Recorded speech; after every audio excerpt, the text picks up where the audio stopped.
Mga kababayan, mayroon po tayong i-break in na balita sa inyo. No? Katatanggap lang po ito ni Ka Eric. Si Peter Tabora Iwayan. Ayan, nandyan. Ngayong umaga po ay may nagpadala ng mensahe kay Ka Eric. No? Galing po ito sa House of Representatives. Kung saan po ay palagi tayong nakakakuha ng mga impormasyon. Christopher John Valles. Maayong buntag, Ka Eric.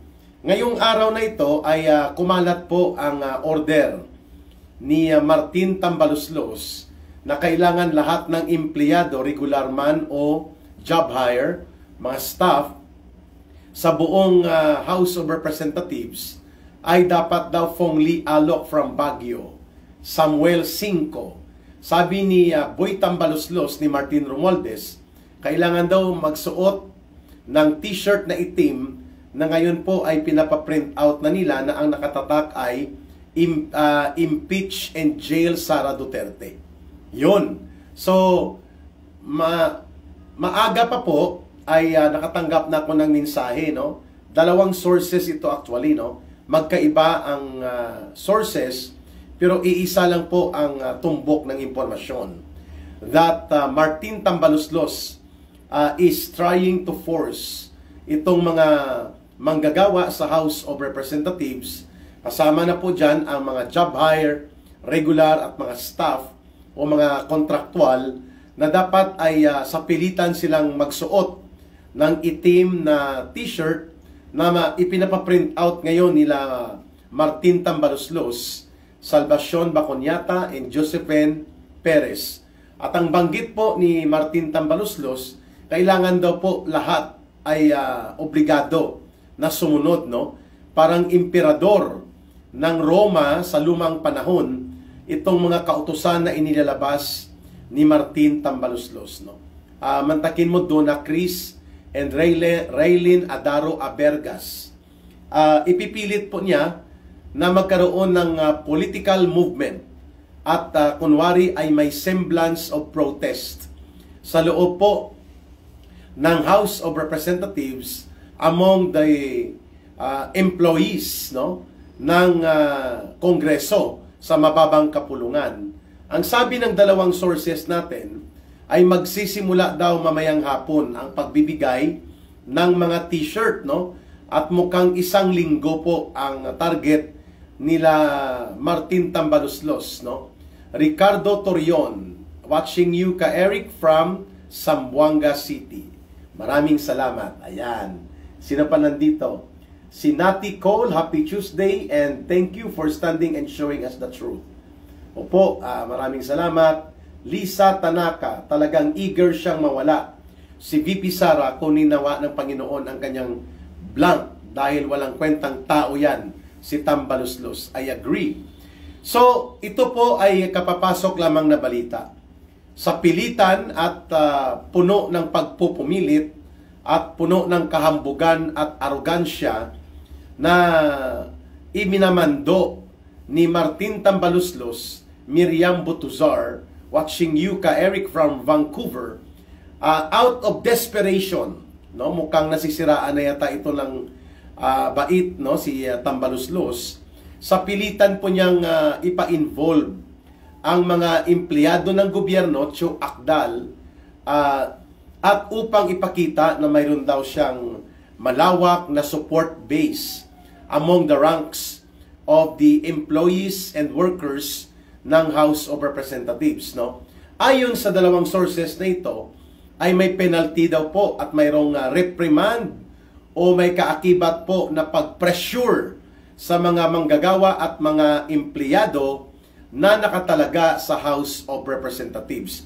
Ito ay malinaw po na maruming pamumulitika na ayaw pang bitawan ni Martin Tambaluslos at ng mga alipores niya itong kanilang walang humpay na pagsira at pag-atake sa Duterte political camp. Bagamat nagsagawa na ng paghatol ang kataas-tasang Korte Suprema natin, subalit tuloy-tuloy pa rin po itong mga acts of desperation, no, ni Martin Tambaluslos. Ang panawagan natin sa mga manggagawa, dyan sa mga empleyado ng gobyerno, kayo po ay hindi ipinapasahod at hindi po kayo empleyado ni Martin Romualdez.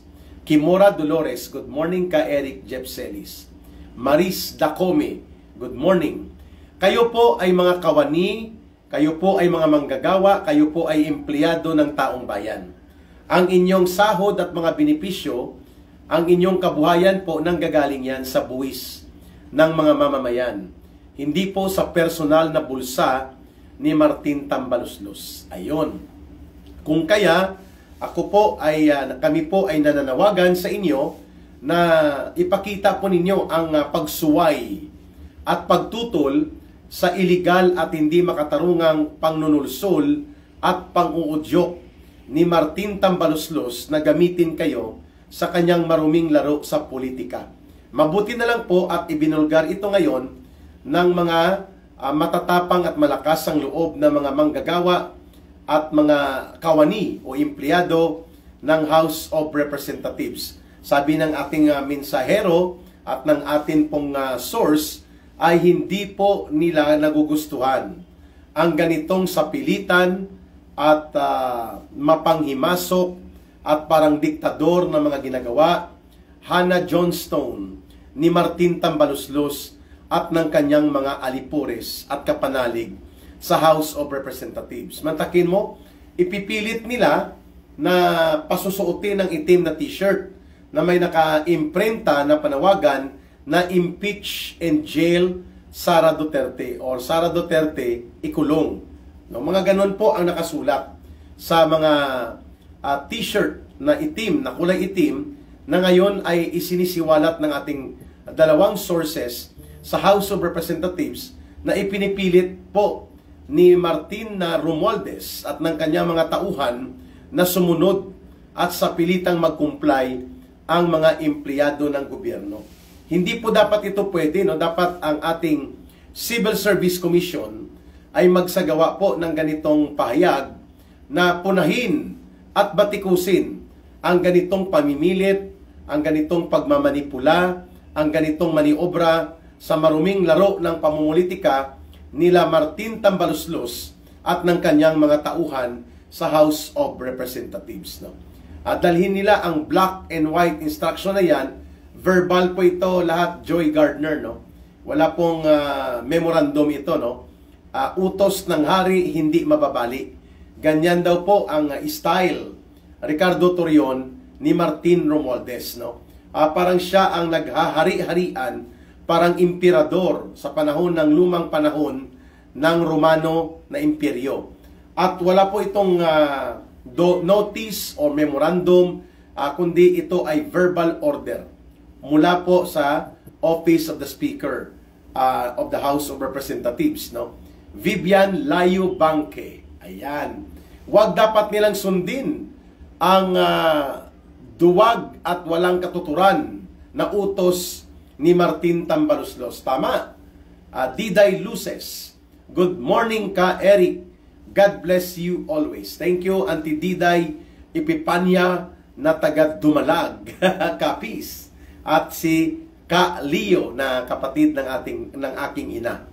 So, mabuti po at naibubulgar ngayon ito mga kababayan na ganito na po pala kalala ang tama sa utak ni Martin Romualdez that even the employees and workers of the House of Representatives ay gagamitin pa niya sa kanyang napakarumi at napakabalasubas na uri ng laro sa politika para lang maipakita na kunwari ay may semblance of support na nakukuha siya sa hanay ng mga manggagawa at empleyado o kawani ng House of Representatives.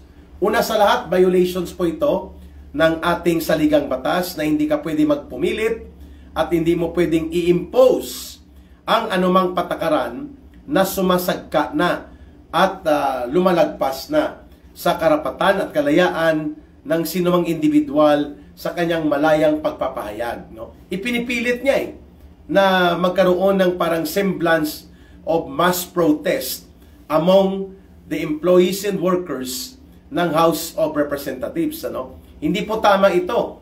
Sa balangkas ng saligang batas, ito po ay coercive, pamimilit. At yan ay bawal dahil lumalabag po yan sa malayang karapatan ng mga mamamayan, lalo na po ng ating mga kawani ng gobyerno, which include itong mga empleyado ng House of Representatives. Bawal po yan na sagkaan mo o saklawin mo ang kalayaan sa pagsasagawa ng sarili nilang pagpapahayag o ng sarili nilang saloobin. Pangalawa, ipinagbabawal din po ito sa Civil Service Commission na gamitin at sa pilitang itulak ang mga manggagawa at kawani ng empleyado ng gobyerno na sila'y maging bahagi ng anumang partisan political operations. The way na gustong gawin ngayon ni Martin Tambaluslos na pasuotin niya sa pilitan ng black t-shirt na may imprenta na impeach and jail Sara Duterte or ikulong si Sara Duterte. Under the rules ng Civil Service Commission, hindi po pwedeng i-require yan sa mga empleyado ng gobyerno kahit na regular o kaya casual o job hire o contractual. Ayan, malinaw po yan ha. At yan ay kailangang panagutan ni Martin Tambaluslos sakali pong ito ay kaniyang ipatupad ng sapilitan upang magkaroon lamang ng peke o pinilit na kunwari ay may mga supporters din si Tambaluslos sa loob po ng House of Representatives.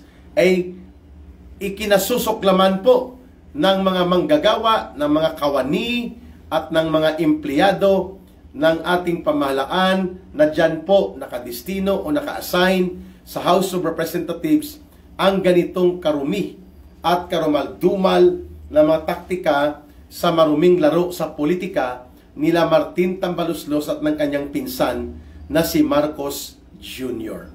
Kaya, thank you so much sa nagpadala ng impormasyon na ito at nananawagan po ang programa natin dito kay Ka Eric Celis YouTube channel at sa ating Ka Eric Jeff Celis Facebook Live na ibulgar po natin at ipanawagan sa Civil Service Commission na dapat masawata at mapuna at mapapigil po itong kahibangan ng damuhong si Martin Romualdez na gagamitin pa niya ang mga kawani at mga empleyado at mga manggagawa ng House of Representatives lamang ipakita ang kaniyang plano na magkaroon ng political mobilization sa hanay po ng mga empleyado o kawani at manggagawa ng House of Representatives.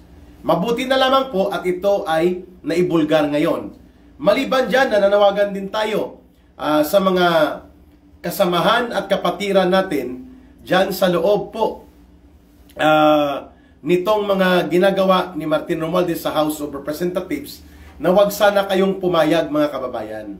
Na ipilit ito sa inyo, magreklamo po kayo, ipablatter ninyo kung sino man ang namimilit sa inyo sapagkat yan po ay karapatan ninyong mag-refuse o tumanggi sa ano pa mang hakbang nagagawin ng House of Representatives kung saan sa pilitan nilang lalabagin at pipilipitin ang karapatan ng mga individual na mamamayan. Ayan.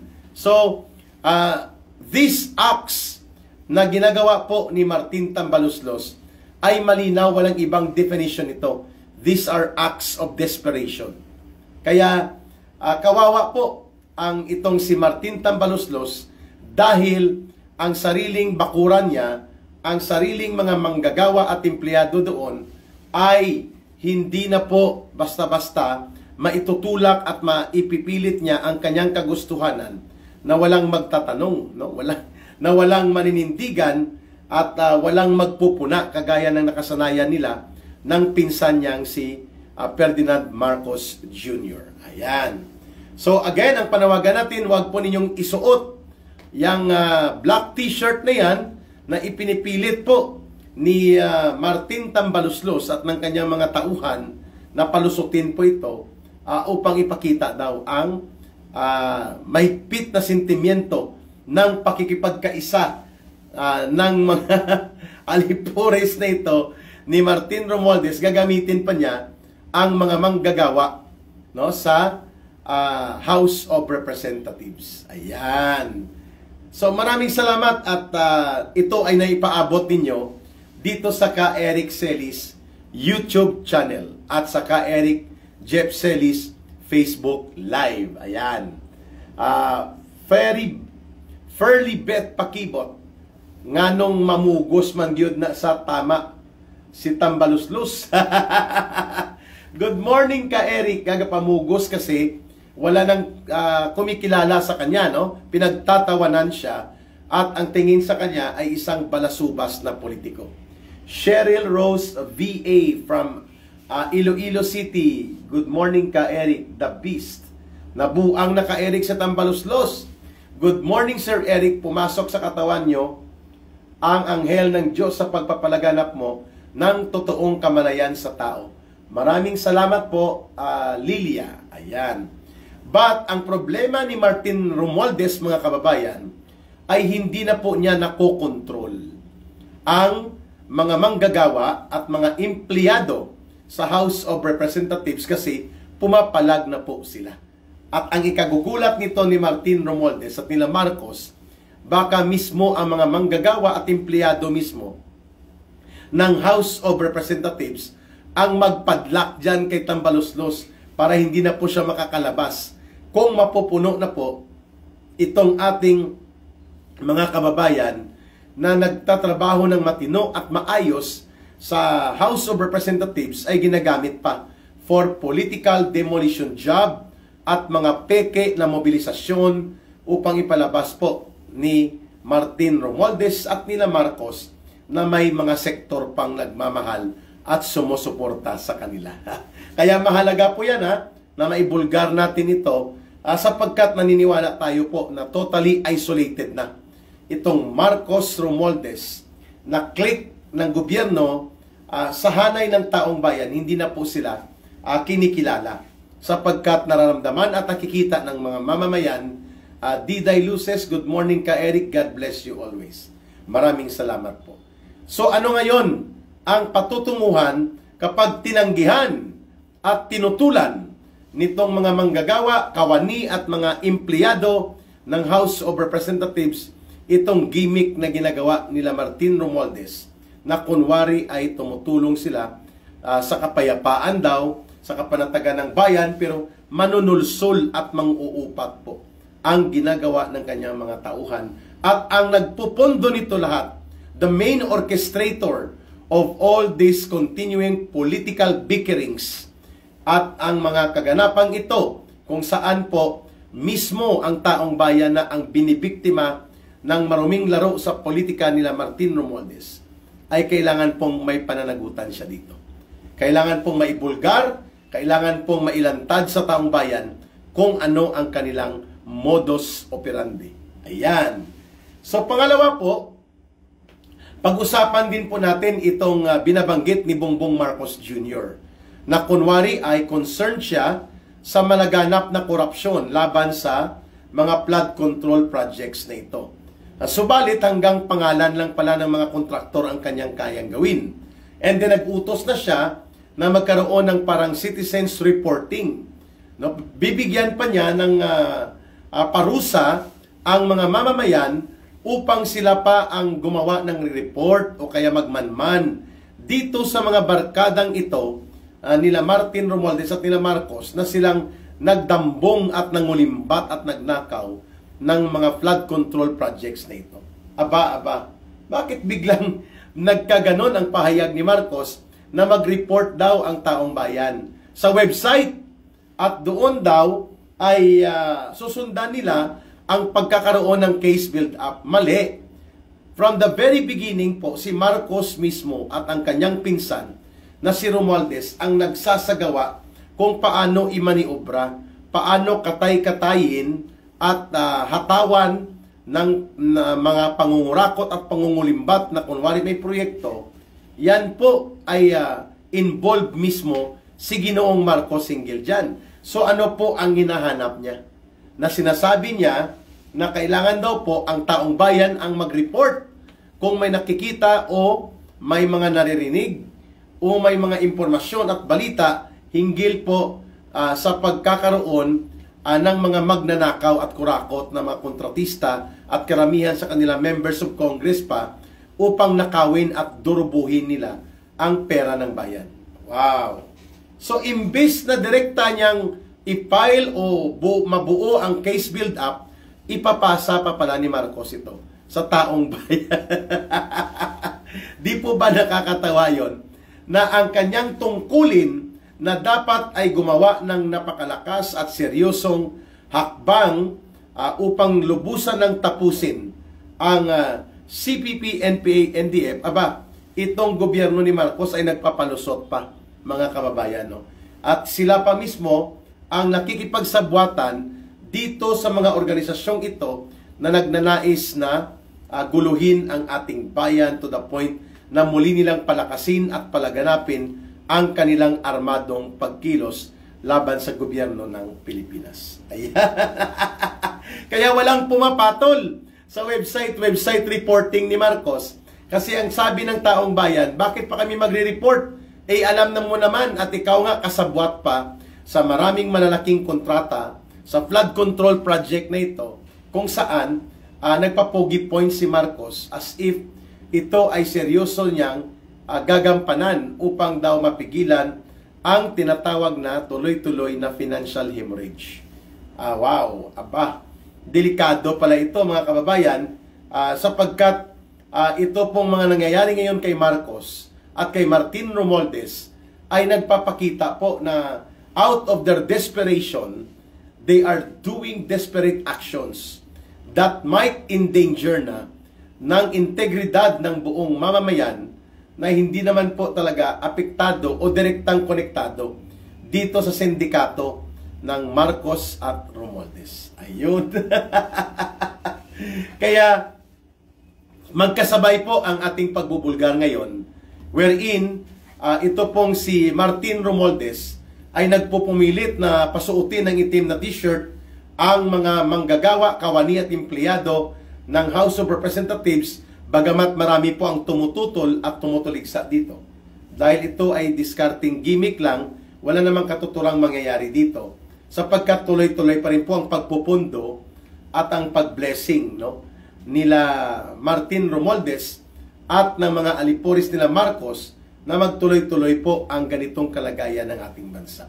Mahirap po itawid ang ating mga unit at iba pang mga tagapagtaguyod na labanan po ang korupsyon na ito. Mahirap po maitawid ang mga inspektor at tagapagbuo ng case build-up na ito, subalit pwede pong gawin yan ng step by step. Ayos, rather than pumayag po tayo na si Marcos at sila Romualdez ay magmaniobra para makapagkaroon ng money laundering sa napakalaking mga pundo na nakukulimbat nila mula sa mga kontraktor, nakukulimbat nila mula sa kabanang bayan, at pati na rin po sa mga maliliit na mga mamamayan na nakaasa lamang sa pagkakaroon po ng tinatawag na maayos na kalsada. Ayan! Kaya bantayan po ninyo kasi maya-maya talakayin din po namin ito sa Big Was ng Agila. 11 a.m. every Monday to Friday, makakasama po ninyo si Ka Eric at si Dr. Lorraine Marie Badoy. Ayan. At marami pong update tayong inaantay pa mula dito sa hari-harian na order ni Martin Tambaloslos na gamitin niya as panunulsul itong mga nagaganap po ito sa kasalukuyan sa ating bayan. At isa po dyan, itong flood control project na sinusulsulan ni Marcos as if hindi po siya kasabwat at hindi siya guilty. Yan. At marami pang iba na pag-uusapan po natin sa pagbabalik po ng ating Ka Eric Celis YouTube channel at ng ating Ka Eric Jeff Celis Facebook Live.